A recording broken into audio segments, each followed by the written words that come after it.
What is this? Seriously? It can't be helped but to shout like that, because there were the words of a dismissal notice there. I was told not to contact him while he's on a business trip, but I can't just not contact him about this. I hurriedly called Martin. No answer. I call over and over again. At the same time, I send messages, but there's no response. The time was just a little past noon. Maybe he can't answer because of work, but I have to somehow get in touch. After persistently calling, he finally answered. Hello, Martin. Didn't I tell you not to contact me during work? Martin snaps as soon as he answers. I'm sorry, but it's urgent. There's a certified letter from the company. Don't contact me during a business trip, no matter what. Martin is completely unwilling to listen. What are you planning to do if a contract gets ruined because of you? It seems he won't listen at all. Yes. He received a dismissal notice, but maybe I'll keep quiet about it, as a result of not contacting at all. My name is Tiffany, 30 years old. I work from home as an industrial designer. To put it simply, an industrial designer is a designer who designs the shape of products. I used to work from home as an employee of a major company, but now I've become independent and am freelancing. Thanks to that, work is going smoothly, and I'm earning a considerable income. At the age of 26, I married Martin, whom I'd met through a friend's introduction. I continued working for the company even after getting married, but when I got pregnant with our son Carl, who is now 2 years old, I switched to working from home. After that, I worked from home, and Martin worked at the office. After taking maternity leave and parental leave, I returned to work from home, but my salary was a bit lower than when I was commuting. Still, it's easier on both the mind and body than commuting and leaving the child in daycare. Our company has really created a great system. However, it seems Martin was unhappy about my reduced salary. Wouldn't it be better to go to the office, even if we had to put Carl in daycare? We have a mortgage to pay, and with the recent economic downturn, there's no sign of improvement in the company's performance. That's true, but if we put Carl in daycare, we'll need to pay for that, and I think it'll end up being about the same. When we got married, we took out a joint loan, meaning we both paid the mortgage to buy our new home. Renting is like throwing money away. It's better to stretch a bit and buy, so it's easier in the long run. Martin works at a securities company and is quite particular about finances and assets. Convinced by his argument and thinking it made sense, I agreed, and we bought a condo. Located in Brooklyn, convenient for commuting, it was a bit expensive, but we were told it would appreciate in value over time, so we took the plunge. Everything was peaceful until I started working from home. Then Martin began to show his dissatisfaction more frequently. It seems, from what I've heard, it's not so much about the income, but rather that he thinks it's unfair I'm the only one staying at home. If the amount ends up the same, you should go to work too. Staying at home leads to a lack of exercise and becoming isolated from society, right? While that may be true, after my first childbirth and now raising a child for the first time, it's better for my body to take it easy. Even if we wanted help, both Martin and I are from the countryside and our parents' homes are far away. It's hard to get help from either side. When I talked about such things, Martin muttered something that gave me a glimpse into his true feelings. It's always you getting the easy way out. I want to stay home too. But our jobs are different. I'm a designer, and he is in sales. I can finish my designs on the computer, and often just sending the data is enough. But Martin's job can't be done from home. That's true, but still, it feels unfair that only you get to stay in such a nice house. Hearing those words, I was surprised. What do you mean by all to yourself? This is your home, my home, and Carl's home, right? After all, we're both paying the mortgage, so the rights should be split evenly. Hearing such childish remarks from Martin, now a father, I started to feel more worried. Carl grew up smoothly, and I was able to continue my work smoothly while taking care of Carl. Then, I decided to take the plunge and become independent. My work was well regarded, and I started receiving offers from work acquaintances saying, "Won't you do our work as well?" However, around that time, Martin started coming home late and working on weekends more frequently. It's a recession now. I have to work a bit harder, or else my sales allowance will just keep decreasing. Martin would say that, and then sigh, as if it was a dig at me. Must be nice for those who can work leisurely at home. No need to get caught in traffic to commute. Ugh, I'm jealous. It's as if he thinks I'm just lounging at home while he's the only one working hard. But that's not the case. I'm doing household chores and raising our child while working from home. I have a lot of work that can be done from home, but there are also times I need to go out for work or other necessities. I'm certainly not just relaxing and playing at home. I couldn't take it anymore and confronted him about it. That's why I'm not just playing around. Why can't you understand that? I'm paying my share of the mortgage too. Oh, is that so? Martin cut off my words, and his face turning red, retorted, I'm just a no-good provider, right? I can't even take out a mortgage on my own, with my meager salary. Nobody's saying that. Unlike the talented designer, I have to bow my head to unpleasant clients every day just to get my salary. No matter what I say, it's the same response. He only takes everything in the worst possible way. I was completely exhausted and eventually stopped saying anything to Martin. I gave up, thinking it was pointless. And gradually, I began to wonder if there was any point in us living together. But Martin is Carl's father, and taking Carl's father away from him seemed selfish, and that feeling stopped me. Maybe because I stopped saying anything, Martin began to behave more freely, and eventually, he hardly contributed any money at all. Though it was supposed to be a joint loan, now it's as if I'm paying it all by myself. It's tough, but honestly, with my current income, I could manage to pay the mortgage and live on my own. Martin probably knows this, and that's why he behaves this way. If we were at risk of losing the house because we couldn't pay the mortgage, I think he would contribute something. Martin has that calculating side to him. And around that time, I started to harbor a suspicion. Maybe Martin has another woman, and he's spending his money on her.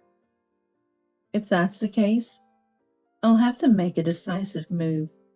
Of course, after making sure he pays what he owes. I wanted to find some evidence, but I couldn't think of a way. The most reliable method would be to hire a detective agency, but that would be costly. It would be easier if I knew the date, time, and place of their meetings. But with just a vague suspicion that there might be someone, I can't even imagine how much it would cost. I'm managing for now, but if Martin and I were to separate, there would be future uncertainties. I'd like to save as much money as possible. While I was confused and spending my days, a certified letter arrived from the company. Martin was on a business trip, having left for a 2-night, 3-day trip yesterday. Why would the company send something like this on such a day? I was even more puzzled, but curious. I decided to open it. Telling myself it might be urgent and I need to contact them immediately, I opened the envelope. What is this? Seriously? It can't be helped but to shout like that, because there were the words of a dismissal notice there.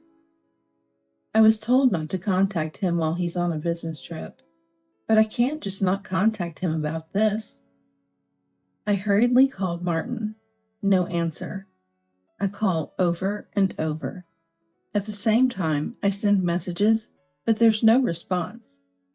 The time was just a little past noon. Maybe he can't answer because of work, but I have to somehow get in touch. After persistently calling, he finally answered. Hello, Martin? Didn't I tell you not to contact me during work? Martin snaps as soon as he answers.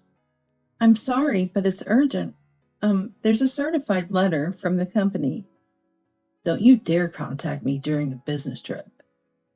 Martin is completely unwilling to listen. What are you planning to do if a contract gets ruined because of you? I hear someone's voice in the background over the phone. Maybe. I quickly press the record button. Listen, I'll say it one more time. Do not contact me. Understand? He insists it's important, but he just won't listen. Yes. He received a dismissal notice, but maybe I'll keep quiet about it. I then hung up the phone. It was Martin who didn't listen, even though I said it was important. Besides, it seemed like it wouldn't make much of a difference even if Martin lost his job. As a designer in a technical profession, I've been steadily building up my track record. When I first started working from home, I was an employee. As an employee, I had the duty to report to the company every day how many hours I worked and such. I also needed to inform them when taking a day off. But now I'm independent, handling work not just from my former company, but also from other clients. In other words, I'm completely freelance. Since becoming freelance, I've taken on many jobs and am earning several times more than when I was an employee. I could leave Martin behind without any problem. But it still feels frustrating to end things this way. That phone call earlier, that was probably a woman's voice. Listening carefully to the recording, I could somewhat make out what was being said. Unaware that the call was from me, she was making requests to Martin. I couldn't hear what item she was talking about, but she was asking him to buy something for her birthday. Probably her birthday is coming up soon. This might be a clue to finding out who Martin's companion is. If I can narrow down the clues a bit more, I'll consider hiring a detective agency. Just a bit more patience is needed. The next night, Martin returned from his business trip. You know I told you not to contact me during work, right? Because of that, I almost lost a contract. I'm sorry. I wonder with whom and what kind of contract he was in the midst of making. Maybe a birthday purchase contract? I didn't show it on my face, but I laughed inside. As long as you understand, it's fine. Now I'm going to take a shower and go to bed. Okay. I quietly watched as Martin prepared to shower and go to bed. Once Martin was asleep, I sneakily checked his mobile phone. As expected, it was locked. So I gently took the mobile phone, used Martin's finger while he was sound asleep, and unlocked it. What I found was revealing. Pictures of Martin getting cozy with the same woman. Not just pictures, but of course, videos as well. Some of them were decisive evidence. There were also message exchanges, detailing when, where, and how they spent their time together. Maybe he thought I'd never find out about his affair. He really underestimated me. I copied the data from Martin's mobile phone to my computer. Carefully, I put the mobile phone back in its place and started to ponder my next move. I'll make sure he experiences hell. First, I need to uncover the identity of the woman. who she is, and where she's from. I can't tell just from photos and nicknames. I'll start by checking the data. The next day, Martin left the house as if nothing had happened, heading to work. It would be good if he could carry on with his work as usual. After seeing Martin off, I took my time to reread the certified mail. It didn't contain detailed explanations. I'm not sure what he did, but it seems the dismissal is final. This is a bit troubling. If Martin loses his job, it'll be harder to get him to pay alimony and child support. The money he hasn't been contributing to the house has likely been spent on that woman. I want to recover as much of it as possible. Of course, I'll also make the other woman pay compensation. Now, I'm going to closely examine the data transferred to my computer. Reading their exchanges of love was unpleasant, but there had to be some clue in there. I remember you need a phone number to register for most social media accounts. When I checked, I found it. Someone registered in Martin's phone as a business contact. Turned out to be the affair partner, it seems. I'm not sure if it's her real name, but she's listed as Abigail. I picked out the necessary information and compiled the data. Now, what to do with this data? Should I consult a detective agency or go straight to a lawyer with it? While pondering, an idea suddenly came to me. I'll do what they did in a drama I watched. I've been thinking of going back to my parents' house for a bit. Why? It's nothing serious, but Mom is taken ill with a cold, and Dad can't manage the housework alone. Martin glanced at me, pretending to think it over. He probably thought it better to make a show of reluctance than to agree too quickly. Can't be helped. How long do you plan to be gone? At least 2 or 3 days. I looked up at Martin, as if gauging his reaction. Looking down at me, Martin seemed pleased with my flustered demeanor, his face softening into a smile.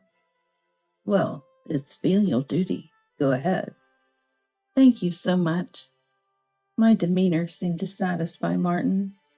So when are you leaving? I wanted to leave today, but it's already too late, so I'll go first thing tomorrow morning. I'll leave right after you go to work. I see. Got it. Take care on your trip. Martin was unnervingly kind. This should get him to act exactly as I anticipated. The next morning, Martin left the house as usual. Despite being told he's been fired, it's curious where he's going. But I needed him to leave the house at least once so I could prepare. So please go ahead and leave. After sending Martin off with an apologetic demeanor, I started my preparations. I left Carl with a trustworthy babysitter, someone who has looked after him several times before work or errands, someone I can leave him with in confidence. Then I sent a message to Martin. I just boarded the Amtrak. Really sorry for the inconvenience. I'm planning to be back in 3 days. Martin replied almost immediately. Got it. Be careful. That night, as expected, Martin brought Abigail to our house. I had hired a professional to capture the whole scene as evidence. I knew that the data already on Martin's mobile phone would be advantageous for the divorce, but I really wanted to punish them both. On the first day of setting the trap, Martin returned home with Abigail in the afternoon and didn't come out until the next evening. And that night was the main event. It was a bit nerve-wracking not knowing what time they would return, but I was pretty sure they would come back. Late that night, just before the date changed, the two of them returned. They seemed to be tipsy, giggling and frolicking as they entered the bedroom and tumbled onto the bed entwined. Now's my chance. Welcome home, As I finished my greeting, I flung open the closet door with a bang. Abigail screamed, "Whoa!" and rolled off the bed. In her fall, she hit her head on the cabinet beside the bed. Serves her right. What? Martin didn't fall, but was frozen in a bizarre pose on the bed. He was lying on his back, arms stretched out in front of him as if to shield himself. It seems my sudden appearance startled him, and he inadvertently pushed Abigail away. That must be why she went flying off and hit her head. "Welcome home, dear." Martin, still in his awkward pose, could only stare at me with wide eyes. What a foolish sight he made. "Oh, we have a guest, I see." I slowly stepped out of the closet and stood beside the bed, looking down at Martin with a broad smile. The unconscious woman was of no concern to me. "You... what?" "And who might this lady be? It's quite rude to come into someone's home and sleep in such a place, isn't it?" Martin was at a loss for words. "Well, never mind. Let's have a little chat, shall we?" I took out my mobile phone and contacted someone. "Who are you calling?" "Oh, just someone." I ended the call with a hum and coldly looked down at Abigail. "What shall we do with her?" "What do you mean, what?" "Should we wake her up or let her sleep?" Martin glanced back and forth between me and Abigail, then fell silent, looking troubled. "Well, that's fine. We don't want any trouble, so let's wake her up, shall we? Hey, you!" I shook her gently, and Abigail groaned as she woke up. "Hey, you!" Abigail remained dazed for a moment, but eventually the reality of the situation dawned on her, and she froze. "We're going to have a discussion now, so come over here, please." Abigail stayed frozen, not responding. "Come here, please." "Yes." It seemed she replied reflexively when I spoke a bit more sternly. I called them to the dining room table and had them sit side by side at the table. "Honestly, I didn't want to let you sit here, but well, you've already made yourselves quite at home, so I guess the table is fine." Of course, I didn't serve any tea for hospitality. "You'll answer what I'm going to ask you now. If you answer honestly, I might consider being more lenient." "What do you mean by lenient?" "Like reducing the compensation in the divorce proceedings, perhaps?"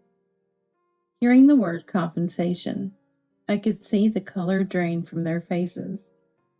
"So, when did it start?" "Huh?" "When did you two start this relationship? If you don't answer honestly, the compensation will be doubled." Martin's gaze became unfocused. Abigail kept blinking excessively. "When?" Well, today. Today was the first time, right?" Yes." There, one lie received. "Really?" "Yeah, we met for the first time today, and you weren't here, so got carried away and just..." "Yes." It seemed they had decided to stick to that story. "That's a lie." "What?" The doorbell rang. Ding ding. And the people I had called arrived. I left Martin and Abigail waiting and invited the newcomers into the dining room. Entering the room were a man and a woman, both in suits. "Please proceed." With my cue, the woman took out a large envelope, and the man opened up a laptop. "Here you go." The screen displayed images of Martin and Abigail from the previous day. They were seen entering a room together, followed by footage from inside the room. "Hey, this is voyeurism." "That's right, it's a crime." While the two protested loudly, the investigator provided a clear explanation. Certainly, secretly filming someone is considered voyeurism. However, if it's for the purpose of gathering evidence of infidelity, it can be permissible. Moreover, these are professionals, meaning the investigators took on the job upon request, making it not a crime as voyeurism. Understood? So this isn't a crime. The two fell silent, looking down. Now, I'll ask again. Since when? They didn't respond. Since when? Today was the first time was a lie, wasn't it? Well, yesterday, Martin began, then raised his head to meet my gaze as he continued. I'm sorry, what I said earlier. It actually started yesterday. We drank too much, and one thing led to another. Yes, I'm sorry. They both said this, bowing their heads in apology. So you admit to the affair? Yes, sorry, but it was just once. I'm sorry, it's true. It seemed they were trying to settle the matter with that explanation. As I said earlier, if it's a lie, the compensation will be doubled. It's not a lie. Please believe me. It's true. I then brought over my own laptop and placed it in front of them. If yesterday was the first time, then who are these people? Displayed on the screen were photos and videos copied from Martin's mobile phone, along with their exchanges on social media. There, another lie. Hey, you can't just take stuff from someone's mobile phone. That's a crime. Too bad. This isn't a crime either. You heard the reason earlier, right? Unable to retort, the two sat in silence. Eventually, they resignedly told everything. Their relationship began 2 years ago, around the time Carl was born. Martin listed various reasons, saying he felt lonely and neglected after the child was born, and I stopped paying attention to him. It was during such a time that he met Abigail, and he ended up maintaining the relationship with her until now. He said it was a momentary lapse in judgment and that he is remorseful. He wasted time talking about such things. Abigail looked at Martin with disbelief. That would be expected. After all, he had always been sweet-talking, but now he refers to it as a momentary lapse with an affair partner. Abigail, with tears welling up in her eyes and looking frustrated, admitted to when the relationship began, but remained silent about everything else. It seemed pointless to ask anything more at this point. We'll discuss this further with both Abigail's parents and Martin's parents on another day. I thanked the investigators and sent them off, then told Abigail to leave. Could you leave as well? Maybe stay at a hotel or somewhere. You might still catch up with Abigail. No? I wouldn't do that. Well, either way, just leave. I also made sure to send Martin out. Later, I arranged a meeting with both our parents. The in-laws were apologetic, continually bowing their heads, while my parents silently seethed. I showed them all the evidence, including the interactions from that day when I caught the two. So I want to get a divorce. I'll keep custody of Carl and will demand child support and compensation for the divorce. Martin protested the amount I proposed, but I had no intention of compromising. You've deceived me for 2 years and brought another woman into our home, not to mention you've stopped contributing to the household expenses. The in-laws were shocked by these revelations, and my father-in-law was about to hit Martin, but I stopped him. I don't want to see that. If you're going to do it, please do it where I can't see. The in-laws promised to cover the compensation and Carl's child support on Martin's behalf. Regarding the condo, they agreed to pay me for the portion of the mortgage I had covered up to that point, and the rest would be left to Martin. I don't want to be living in a tainted home. As long as I'm compensated, Martin can do whatever he wants with it. It's likely he'll end up selling it, though at a loss given the current market. Martin lacks the means to keep up with the mortgage payment, so it's inevitable. The reason behind Martin's dismissal became clear.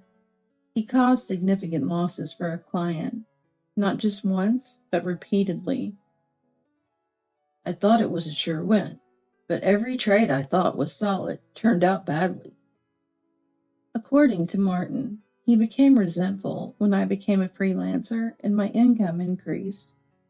Trying to outdo me, he made unauthorized trades on behalf of his clients, leading to losses. Attempting to cover those losses, he repeated his mistakes until it became unmanageable. Believing he could eventually recover, he couldn't stop. He was unaware the company had caught on and used his meetings with Abigail as a distraction. On that day, he lied about taking a day off to care for me, supposedly ill. Who would think they'd send a dismissal notice to a house with a sick person? Who's really being unreasonable here? To think that someone who lied to skip work for a getaway with a woman would say such a thing. His reasoning for the affair was this. After Carl was born, you stopped paying attention to me. That's only natural. With a baby, even one's own needs become secondary. There's no way to cater to an adult like a child. Feeling neglected and unamused, he met Abigail at a girls' bar where he was lured in. Abigail was young and cute, and she listened to everything I said with interest. I regained the confidence I had lost. When they met, Abigail was just 19, and they became closer after celebrating her 20th birthday. I bought her anything she wanted. It was cute how she depended on me. You can buy anything for yourself, so you never ask for such things. To fulfill Abigail's wishes, he stopped contributing financially to our household. The condo was always your place, and I was just there to sleep, so I thought you should be the one to pay. I remember him saying something like that, now that I think about it. If you became an employee again, you wouldn't be at home any more than I am. That would be fair. So that's why he wanted me to stop working from home and commute instead. Absolutely ridiculous. None of Martin's successive excuses, no matter how I looked at them, made any sense. Yet he framed everything as if it were my fault. If you had just kept working like before and supported me, none of this would have happened. Hearing this, even my father-in-law broke down in tears. It was pitiful. But none of that mattered to me anymore. Getting the money I wanted didn't heal the wounds or mean I could forgive him. However, I managed to secure the compensation and child support for Carl that I had requested. I suppose that's as good as it gets. Separately, I sought compensation from Abigail. Fortunately, her parents were decent people and covered the full amount on her behalf. I had threatened to double the payment if they lied, but I decided against it. I had to maintain some decency. We settled with those bounds. I'm sorry. Abigail, appearing before me with her parents, seemed like a completely different person from the drunken one I had encountered. She honestly recounted everything. Coming from the countryside to the city, she was overwhelmed by the difference. Her college peers seemed so stylish and dazzling, and she tried to keep up by working at a girls' bar. I met Martin there, and he told me he was having trouble with his wife, and they were about to divorce. It was just taking time because of their child. I believed him. It appeared Abigail genuinely loved Martin. Martin was handsome and earned well, and he bought me anything I asked for. I was happy because he listened to everything I said. On that day, in my absence, Martin brought Abigail home, suggesting they could live together in this house someday. It seems he wanted to save on the cost of a hotel stay for the night, and Abigail believed him and went along with it. I thought we'd soon be living together here, and I was so happy.